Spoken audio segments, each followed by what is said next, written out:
Hello everyone, good morning. इस video में एक बहुत ही इंपॉर्टेंट डाउट के बारे में बात करने वाला हूँ, यूपी पीसीएस मेंस के रिगार्डिंग। स्वीटी जी, उनका क्वेश्चन आया हुआ था कि जीएस 2 को तैयार करना शुरू किया था यूपी पीसीएस मेंस में, बट उसमें काफ़ी टाइम लग रहा है और ये लग रहा है कि आंसर राइटिंग नहीं हो पा रही है। तो इसमें जो टाइम लग रहा है, क्या वो वर्दी है? क्या उतना टाइम पुट करना चाहिए उसमें, या पहले ही आंसर राइटिंग शुरू कर देनी चाहिए? तो ये जो एक थोड़ा सा डाउट है, इसके बारे में बात कर लेते हैं, बिकॉज ये बहुत ज़रूरी है। जितने भी लोग यूपी पीसीएस मेंस को टारगेट कर रहे हैं, उनको कहीं ना कहीं इस चीज़ को लेकर के एक क्लैरिटी उनके माइंड में होनी चाहिए। देखिए, मैं आपको सबसे पहले एक जो पूरा साइकिल है उसको बता देता हूँ, देन मैं आपको थोड़ा उसमें जो इंपॉर्टेंट चीज़ें हैं जहाँ पर इंसान गलती करता है उसको आपको समझा दूंगा। आपको करना क्या है कि आपको सबसे पहले सिलेबस को याद करना है। याद करने का मतलब यही है कि जो भी सिलेबस में की पॉइंट्स दिए गए हैं, जो भी आपको कीवर्ड्स दिए गए हैं, पेपर 1 से लेकर के पेपर 6 तक, 2 पेपर बात की यूपी स्पेशल के हैं और बाकी जो पहला, दूसरा, तीसरा, चौथा पेपर है एथिक्स, इंटीग्रिटी, एप्टीट्यूड तक का, वो तो उनके जो कीवर्ड्स और जो उसमें जो टर्मिनोलॉजी आपको दी गई है ना सभी पेपर्स की, उनको आपको एग्जैक्टली बाई हार्ट आपको पता हो कि अच्छा ठीक है, पेपर 1 में ये चीज़ें आती हैं। मेजर मेजर पहले तो थीम पता हो कि ये सब्जेक्ट है, जैसे अगर गवर्नेंस है, पॉलिटी है, आईआर है, तो ये किस में आता है? पेपर 2 में आता है। एथिक्स, इंटीग्रिटी, एप्टीट्यूड किस में आता है? पेपर 4 में आता है। अब उसमें इमोशनल इंटेलिजेंस है, या उसमें फिर आपकी ऑनेस्टी और इंटीग्रिटी के अंदर भी और टॉपिक्स हैं, तो वो सब उसकी छोटे छोटे कीवर्ड्स हो गए, टॉपिक्स हो गए। सो आप समझ रहे हो मैं क्या कह रहा हूँ? तो इस तरह से आपको बाई हार्ट टॉपिक्स पता होने चाहिए कि अच्छा ठीक है, इन्वायरमेंट इसमें आता है, या हिस्ट्री, आर्ट एंड कल्चर पहले पेपर में आता है। ठीक है, इतना क्लियर हो गया। अब आपको ये ध्यान रखना है कि जो कीवर्ड्स आपको पता लग गए, ये टॉपिक पता लग गए, अब उनको आपको पढ़ना शुरू करना है। अच्छा, पढ़ना शुरू करने के भी पहले आपको पीवाईक्यू यानी कि प्रीवियस ईयर क्वेश्चन पेपर को जरूर देखना है। जब आप प्रीवियस ईयर क्वेश्चन पेपर को ढंग से देख लोगे, स्पेशली 6 साल के, सबसे पहले यूपी पीसीएस के देखो, जब यूपी पीसीएस के आप देख लो, तब उसके बाद में यूपीएससी के भी देखने चाहिए, इट रियली हेल्प्स। लेकिन अगर आप कोई इंसान 6 साल के यूपी पीसीएस के ही ढंग से नहीं कर पा रहा है, तो फिर उसको मैं सजेस्ट नहीं करूंगा पहले कि आप यूपीएससी के करिए, क्योंकि फिर आपके लिए ये मोर चैलेंजिंग होगा। सो आपको क्या करना है कि आपने 18, 19, 20, 21, 22, 23 6 साल का आपके पास रिकॉर्ड है, ट्रैक है। उन 6 साल के यूपी पीसीएस मेंस के पेपर्स को आपको ऑब्जर्व करना है, एनालाइज करना है। जैसे प्री में एनालिसिस करते हैं ना, सेम वैसे ही मेंस में होती है। वो मैं करवाऊंगा 5-6 जून से 7 जून से वो चीज़ें शुरू हो जाएंगी, तो अब मैं उसको कराने वाला हूँ। तो वो उसमें एनालिसिस जब आप करोगे ना, तो उसमें आप देखोगे अच्छा ठीक है, ये इस टॉपिक से बार बार क्वेश्चन आ रहा है, ज्योग्राफी में इससे रिलेटेड क्वेश्चन बार बार आ रहे हैं, वर्ल्ड हिस्ट्री में यहाँ से क्वेश्चन यही टॉपिक पूछा जा रहा है, इंटीग्रिटी, एप्टीट्यूड और एथिक्स वाले जो पेपर है उसमें ये पर्टिकुलर कुछ कुछ कीवर्ड्स हैं, इनसे रिलेटेड ही वो पूछ रहा है, केस स्टडी इस टाइप की पूछ रहा है, पॉलिटी में सीबीआई से पूछ रहा है, पॉलिटी में प्रेसिडेंट से पूछ रहा है, नए जो बिल चल रहे होते हैं, जो बिल एक्ट बन जाते हैं, उनके बारे में पूछता है। तो ये सारी चीज़ें आपने देखा कि अच्छा ये चीज़ें पूछी जा रही हैं। अब वो जो चीज़ें पूछी जा रही है ना, उसी को फिर आपको सबसे पहले प्रायोरिटी बेसिस पर ध्यान में रखते हुए उन टॉपिक्स को पढ़ना शुरू करना है। अब सोर्स मटेरियल की बात वहाँ पर आएगी, तो उसमें सोर्स मटेरियल मैंने आपको पहले भी बताया हुआ है।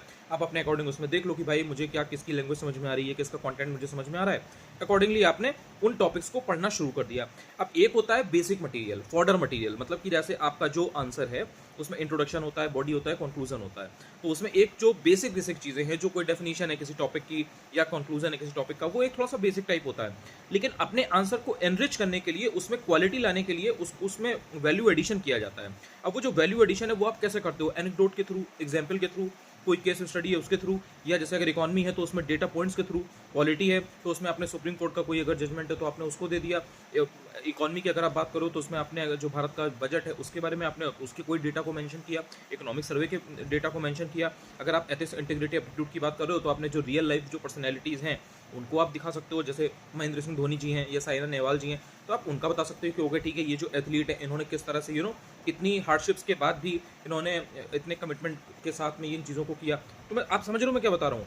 इस तरह से एग्जाम्पल वगैरह के थ्रू आप अपनी जो बात करते हो उसको सप्लीमेंट करते हो, एग्जाम्पल के थ्रू, चीज़ों के थ्रू, तो आप अपनी चीज़ों को वैलिडेट कर पाते हो। ये नहीं लगता है कि आप हवा में बातें कर रहे हो, तो आपकी बात में वेट आता है, वजन आता है, आपकी बात बहुत लॉजिकल लगती है, सेंसिबल लगती है कि ओके ठीक है, आप उस चीज़ को जस्टिफाई कर पा रहे हो। तो ये होता है वैल्यू एडिशन। तो आपने बेसिक मटेरियल, जो बेसिक पॉइंट्स हैं वो लिखे किसी भी आंसर के, और फिर आपने वैल्यू एडिशन किया। अच्छा, वैल्यू एडिशन एक दिन में, 4 दिन में नहीं आता है, it takes hell lot of time. 6 महीने भी लग जाते हैं, 3 महीने भी लग जाते हैं, 2 महीने भी लग जाते हैं, 1 साल भी लगता है। आप देखोगे लोगों का 2 बार, 3 बार, 4 बार मेंस नहीं हुआ। जैसे जैसे उनका वैल्यू एडिशन अच्छा होता गया, आंसर की क्वालिटी अच्छी होती गई, उनके मेंस में नंबर इंक्रीज हो गए, तो फर्दर उनका जो मेंस का जो ओवरऑल मार्कशीट है वो उनकी अच्छी हो गई, इंटरव्यू में ठीक ठाक मार्क्स मिल गए तो वो निकल गए। आप समझ रहे हो गेम क्या है? तो वो जो वैल्यू एडिशन वाली चीज़ है ना, वो इट ऑल डिपेंड्स ऑन कि आप कितना प्रैक्टिस करते हो। जितना ज़्यादा प्रैक्टिस करोगे, the more you practice the better you become at it. तो आपको बार बार जब चीज़ों को याद करोगे, आप देखोगे कि अच्छा ठीक है, पॉलिटी का अगर क्वेश्चन है तो उसमें यहाँ पे मैं ये चीज़ दे सकता हूँ, यहाँ पे सुप्रीम कोर्ट की ये वाली बात जो है इसको मैं मेंशन कर सकती हूँ। तो उससे क्या होता है कि आप धीरे धीरे धीरे धीरे चीज़ों को रिलेट करना, कनेक्ट करना सीख जाते हो। ये आपको करना होता है। तो ये लेंथी प्रोसेस, मतलब ये चलती है। तो जब आप प्रैक्टिस ज़्यादा करोगे तो वो चीज़ आपकी कर्टेल होकर के 1 महीने 2 महीने में भी आ जाएगी। तो ऐसा नहीं है कि आपको 6 महीने 1 साल ही लगेगा। तो ये मैंने आपको समझा दिया।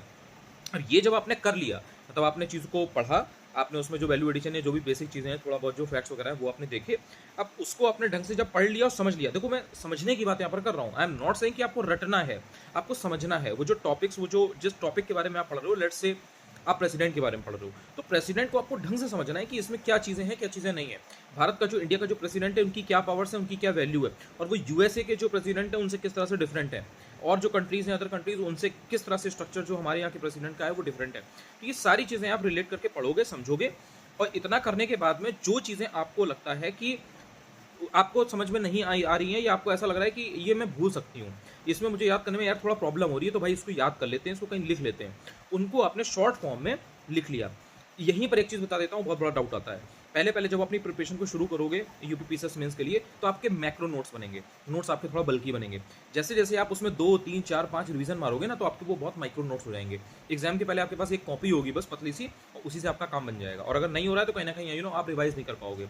एक दिन में 2 पेपर लिखने होंगे, उनके बीच में जो गैप होता है उसमें भी आप आधे 1 घंटे में चीज़ों को रिवाइज कर सकते हो, अगर आपके पास कॉन्साइज नोट्स हैं, अगर आपके पास ऐसे नोट्स हैं जो आप रिवाइज कर पाओगे, कर सकते हो। लेकिन अगर बहुत बल्कि नोट्स आपने बना लिए, 2 3 4 रजिस्टर लेकर के आप गए हो, तो फिर नहीं हो पाएगा। तो इसीलिए पहले तो मैक्रो नोट्स ही बनते हैं, एक दिन में या स्टार्टिंग के 2 महीने में माइक्रो नोट्स नहीं बनते हैं। लेकिन धीरे धीरे जब आप रिवीजन करते चले जाते हो तो मैक्रो से माइक्रो पे आ जाते हो। अनफॉर्चुनेटली बहुत से लोग आपको इस तरह से एकदम खोल के नहीं बताते हैं, तो कहीं ना कहीं एक डाउट रहता है, क्योंकि जब आप इनिशियली प्रिपरेशन को शुरू करते हो तो होता क्या है कि इंसान मैक्रो नोट्स ही बनाता है, तो उसमें फिर उसको लगता है यार मुझे तो बहुत टाइम लग रहा है, सामने वाले के तो इतने पतले से नोट्स हैं, या उसके तो उसकी जर्नी अलग है। उसने 6 महीने 1 साल पहले ही दे दिया है, तो उसके मैक्रो से माइक्रो पे आ गए क्योंकि वो रिवीजन कर रहा है। अब उसने ये चीज़ आपको नहीं बताई। भाई जैसे आपके पास, आप ऐसे समझो, पहले आपका एग्जाम होता था, हाई स्कूल इंटर में आपने एग्जाम दिए होंगे, यूनिट टेस्ट वगैरह होते थे, और वो होता था ना first quarterly, half yearly, annual. तो उसमें जब एनुअल एग्जाम होता था तो उसमें क्वार्टरली और हाफ ईयरली दोनों का आता था। जब हाफ ईयरली होता था तो उसमें क्वार्टरली का भी आता था सिलेबस, जो भी होता था उसमें आप पीटीओ करके लिख देते थे, प्लीज टर्न ओवर, और उसी में आगे रजिस्टर में कॉपी में अपना जो फर्दर सिलेबस है, जो कि नया सेशन है, उसका आप पढ़ना शुरू कर देते। लाइक वाइज सेम उसी तरीके से चीज़ें हैं ये, कि आपका जो पुराना है बस वो आपको रिवाइज करते जाना है, तो आप देखोगे एंड में आपको रिवीजन करने में टाइम नहीं लगेगा। आप पूरी कॉपी रिवाइज करके चले जाते थे और आपके नंबर भी अच्छे आ जाते थे, जबकि उसमें क्वार्टरली और हाफ ईयरली का पूरा सिलेबस दिया होता था। सेम वही चीज़ आपको यहाँ पे करनी है। तो पहली बार में अगर स्टार्टिंग में टाइम लग रहा है तो कोई बड़ी बात नहीं है। हाँ, बहुत ज़्यादा टाइम नहीं लगना चाहिए। ऐसा नहीं होना चाहिए कि मतलब आपको अब 3 महीने एक पेपर को खत्म करने में लग जाए, तो मतलब इट डजंट मेक सेंस। फिर इसका मतलब कहीं ना कहीं आप लैग कर रहे हो, आप उस तरह से या तो टाइम पुट नहीं कर रहे हो उस पर्टिकुलर पेपर में, या आपका कुछ ना कुछ तरीका गलत है। लेकिन हाँ, 20-25 दिन से 1 महीना, 1 महीने तक लगता है। 20-25 मतलब अगर आप बहुत स्लो रीडर हो, मतलब आपने पहले कभी पढ़ाई नहीं की है और आप डेली बेसिस पे आधा 1 घंटे पढ़ रहे हो, 45 मिनट पढ़ रहे हो, उसमें भी कभी गैप हो गया, तो आपको 1 महीना एक पेपर को कंप्लीट करने में लगेगा। अब आप ऑब्वियसली ज़्यादा पढ़ोगे, ज़्यादा घंटे पुट करोगे उसमें, आपको एकदम पता है कि ये टॉपिक्स इंपॉर्टेंट है, इनसे क्वेश्चन आ रहे हैं, तो ऑब्वियसली आप 20-25 दिन में भी एक पेपर को ढंग से कंप्लीट कर सकते हो। फिर जो रिवीजन वाला पार्ट है यार, वो चलता रहता है। मतलब मैं प्रॉपर रीडिंग की बात कर रहा हूँ कि जो टॉपिक्स हैं जिनसे क्वेश्चंस आते हैं उनकी कवरेज, जो सिलेबस कवर करने की बात होती है ना यूपीपीसीएस की, मैं उसकी बात कर रहा हूँ। तो वो 20 से 25 दिन में अगर आप ढंग से पढ़ाई करते हो तो आप 1 से 2 रीडिंग ढंग से मार सकते हो। फिर रिवीजन आपका धीरे धीरे चलता रहेगा। जैसे जैसे आप रिवीजन करते जाओगे, आपके दिमाग में चीज़ें यहाँ पर बैठना शुरू हो जाएंगी। धीरे धीरे वो सब चीज़ें आपको कहाँ पे एग्जाम्पल देना है, कैसा एग्जाम्पल देना है, कैसे उसका फिर जो रिप्रेजेंटेशन है वो अच्छा करना है। अब ये सब मैं ऑब्वियसली जब चीज़ें बताऊंगा इन डेप्थ तो वो सब बताता चलूंगा, लेकिन मैं आपको अभी समझा दे रहा हूँ सो दैट कि अभी जो आपके सामने ये प्रॉब्लम आ रही है ये ना आए। तो अब आपने जब उन सब चीज़ों को अंडरस्टैंड कर लिया, पढ़ लिया, नोट्स भी बना लिए, अब नोट्स आपके नॉर्मल बनेंगे। ऐसा नहीं है कि आप उसमें जो लैंग्वेज होती हैं, जो ट्रांजिटिव वर्ब्स होती हैं, उनको आप लिखोगे। ट्रांजिटिव वर्ब्स क्या होती हैं आप पता होगा आपको, तो वो सब का यूज़ नहीं करना है। हा, ही, है, इन, एम, आर, ये सब यूज़ नहीं करना है आपको। जो भी उसमें कीवर्ड्स हैं, जैसे मान लीजिए कि कोई भी इशू है, इंटरनल सिक्योरिटी का मान लीजिए कोई इशू है, तो वो इशू क्या है, उसकी डेफिनेशन, उसमें क्या चैलेंजेस हैं, उसके क्या इफेक्ट है, आफ्टर इफेक्ट्स क्या है, और उसके सॉल्यूशंस क्या है, वे फॉरवर्ड क्या है, कैसे आप चीज़ों को दूर कर सकते हो। तो पॉइंट्स की फॉर्म में, बुलेट की फॉर्म में आपको पता होना चाहिए इसमें ये है, ये है, ये है, इसमें इसके चैलेंजेस में ये है, ये है, ये है। पूरी लैंग्वेज नहीं लिखनी है। इस तरह से आपने एक टॉपिक पर जो एक A4 शीट है ना, उसके आगे और पीछे बस इतने में आपको एक पेज में नोट्स बना लेना है। और हर टॉपिक का इसी तरह से बनेगा, जो भी इंपॉर्टेंट टॉपिक है जिनसे क्वेश्चंस आते हैं। अब उसको आपको 2 से 3 बार जल्दी जल्दी रट्टा मारना है। रट्टा मारने का मतलब उसको समझना है, याद करना है ढंग से। आपने समझा तो है ही उसको, अब उसको जब आप बार बार रिपीट करोगे, उसको बार बार पढ़ोगे ना, तो आपके दिमाग में बैठ जाएगा। तो आप उसको उस रेपिटेशन को आप रट्टा बोल सकते हो।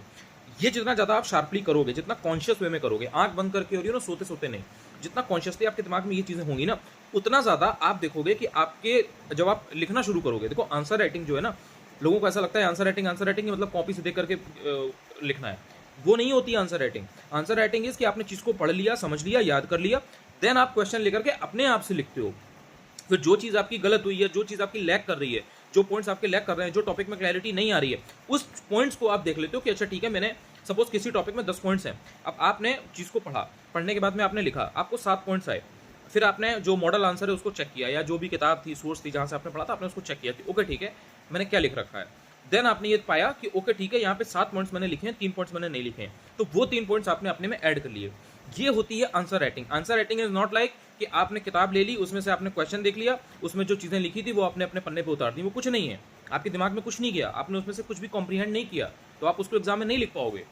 रट लोगे, रट कितना लोगे भाई, 1 10 20 50 क्वेश्चन रट लोगे, हर पेपर में 20 क्वेश्चन आते हैं, उसके लिए कितने सारे टॉपिक्स हैं, कितनी सारी चीजें हैं, कितना रट लोगे। तो आपको समझना पड़ेगा, हर टॉपिक को, हर सब्जेक्ट को समझना पड़ेगा। पॉलिटी है, गवर्नेंस है, IR है, एथिक्स इंटीग्रिटी एप्टीट्यूड है, हिस्ट्री है, उसमें फिर आर्ट एंड कल्चर है, मॉडर्न हिस्ट्री अपने आप में है, वर्ल्ड हिस्ट्री अलग से है, ज्योग्राफी पूरा है, तो उसमें प्लेट टेक्टोनिक्स का टॉपिक है, वोल्केनो का टॉपिक है, अर्थक्वेक का टॉपिक है, डिजास्टर मैनेजमेंट है। तो इन सब में जो भी चीजें हैं उनको आप जब समझोगे, उनके आपने नोट्स बनाए, उन नोट्स को रिवाइज करोगे, तब जब आप लिखना शुरू करोगे, आपने 4 क्वेश्चन निकाल लिए ज्योग्राफी के, हिस्ट्री के, किसी के भी क्वेश्चन वगैरह आपको आराम से मिल जाएंगे, PYQ उठा लेना, देन आप लिख के देखो। स्टार्टिंग में आपको 10 मिनट लगेंगे, 14 मिनट लगेंगे, 15 मिनट हो सकता है लगे, लेकिन परेशान नहीं होना है। अभी जैसे जैसे आपका रिवीजन बढ़ता चला जाएगा, यही 11 12 13 15 मिनट जो है ना, जो 20 मिनट है, ये आपके कर्टेल हो करके 7 8 मिनट 6 मिनट पे आना शुरू हो जाएगा। आपको ये कॉन्स्टेंटली ट्राई करना है, जब जब आप लिखो, कि मुझे इतना अच्छे से रिवाइज करके जाना है चीज़ों को, मेरे दिमाग में यहाँ से खटखट चीज़ें निकले, एंड मैं सारे पॉइंट्स को टाइम फ्रेम में दे पाऊँ। तो आपका 6-7 मिनट में, 8 मिनट में इस तरह से क्वेश्चन कंप्लीट होना शुरू हो जाएगा। फिर उसमें अपना देख लो कि भाई इसमें मेरी क्या कमी है, क्या नहीं है, यही प्रोसेस है।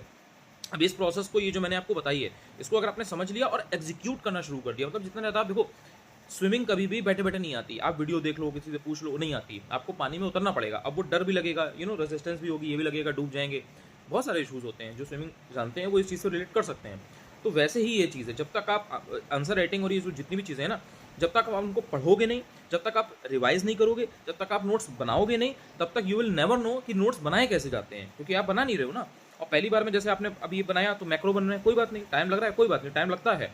इस झांसे में बिल्कुल भी मत आइएगा, किसी के भी, कहीं पर भी, कभी भी लाइफ में, कभी अगर मैं भी बोलूँ तो उस चीज़ को तुरंत काट दीजिएगा कि 15 दिन में ये हो जाता है, 15 दिन में वो हो जाता है, 10 दिन में ये हो जाता है। सिर्फ ये झांसा है, ये ट्रैप है, ये इसमें मत पड़िए। टाइम लगता है, टाइम 3 महीना नहीं लगना चाहिए। तो ये पेपर है 20-25 दिन, 1 महीना लग रहा है, कोई बात नहीं। बस ये देखिए कि हाँ, जो टाइम आप पुट कर रहे हो उसमें आप एक्चुअल में वहाँ से चीज़ें निकालो। लाइक आप अगर आप 2 घंटे बैठ करके पॉलिटी पढ़ रहे हो, या गवर्नेंस वाला वही जो पेपर 2 है, सपोज आप वो 2 घंटे दे रहे हो, तो अगर आपने 10 दिन 2 घंटे डेली पढ़ा, तो आपके पास ये ट्रैक जरूर आपको पता होगा, करना आना चाहिए कि ओके ठीक है, मैंने 2 घंटे अगर रोज पढ़ा है 10 दिन तक, तो मुझे क्या आउटकम मिला, क्या मुझे रिजल्ट मिला। इस तरह से अगर आप खुद को अकाउंटेबल बनाओगे अपनी प्रोसेस के रिगार्डिंग, तो प्रॉब्लम नहीं होगी, और आपके सामने चीज़ें रहेंगी कि ओके ठीक है, मैंने 10 दिन में इतना कर लिया, तो अगले 10 दिन में मैं इतना कर सकती हूँ, या मेरा भाई इतना तो आराम से हो ही जाएगा। तो वो अब अपने हिसाब से आपको आइडिया लग जाएगा, आप कितना किस टाइप के आप लर्नर, ये आप पर डिपेंड करता है। कोई होता है उसको कुछ टॉपिक्स के रिगार्डिंग बहुत एक अंदर से एक इंटरेस्ट होता है। इन्वायरमेंट में बहुत से लोगों को प्रॉब्लम नहीं होती है, इकॉनमी किसी किसी की बहुत अच्छी होती है। अब सपोज किसी ने MA कर रखा है इकॉनमी में, तो उसके लिए economy is very easy. Polity में अगर किसी को थोड़ा सा इंटरेस्ट ज़्यादा है, तो वो पॉलिटी IR गवर्नेंस का जो सेक्शन है उसको बहुत ज़्यादा पढ़ता है और कम समय में तैयार कर लेता है। तो कहीं ना कहीं एक रुझान की बात होती है, कहीं ना कहीं एक फोकस और कंसंट्रेशन की बात होती है।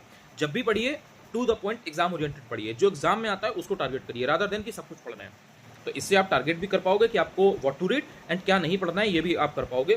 उसी तरह से आपके नोट्स बनेंगे, उसी तरह से आप उसको रिवाइज करोगे, देन उसी को रिवाइज करने के बाद जब आप लिखोगे तो आपका आंसर भी बढ़िया निकल करके आएगा। तो ये ऐसी प्रोसेस है जो आपको हेल्प करेगी। अभी भी अगर कोई डाउट हो तो आप कमेंट सेक्शन में विदाउट एनी हेजिटेशन पूछ सकते हैं। मुझे नहीं लगता कि UPPCS मेंस का वीडियो है और ऐसा डाउट है तो इसमें बहुत ज़्यादा लोग कमेंट करेंगे या लोगों के डाउट्स होंगे, लेकिन अगर हो तो आप कर सकते हैं। अच्छा लगेगा मुझे कि UPPCS मेंस के बारे में आप जानना चाहते हैं या आपके जेन्युइन डाउट्स आ रहे हैं, क्योंकि ये जो डाउट था बहुत जेन्युइन था। भाई जो इंसान ट्राई कर रहा है, उस पेपर को लेकर के बैठा हुआ है, ट्राई कर रहा है, उसको प्रॉब्लम आ रही है नोट्स बनाने में, तो पता लग रहा है सामने वाला ट्राई कर रहा है एंड उसको ये चीज़ें आ रही हैं, तो मेरा मेरी ड्यूटी बनती है, रिस्पॉन्सिबिलिटी बनती है कि इस चीज़ में मैं आपको इन डेप्थ चीज़ें समझा पाऊँ। आई होप कि मैं चीज़ें क्लियर कर पाया हूँ। कैसा लगा ये वीडियो जरूर बताइएगा। टेलीग्राम चैनल ज्वाइन कर लीजिएगा अगर आपने अभी तक ना किया हो। पहली बार अगर मेरा वीडियो देख रहे हैं, अगर आपको कुछ भी हेल्प हुई हो, आपको लग रहा हो कि हाँ जो भी बातें मैंने शेयर की हैं कहीं ना कहीं आपको हेल्प कर सकती हैं आगे भी वीडियोज़ में, तो आप चैनल को सब्सक्राइब भी कर सकते हैं। Thank you so much. लगातार पढ़ते रहिए, चाहे 1 घंटे पढ़िए, चाहे 2 घंटे पढ़िए, चाहे 3 घंटे पढ़िए, डेली पढ़ना है, गैप नहीं करना है। गैप नहीं करोगे तो आप आगे निकल जाओगे हज़ारों लोगों से। ये बात आपको ध्यान रखनी है, इस चीज़ को मिस आउट नहीं करना है। Thank you.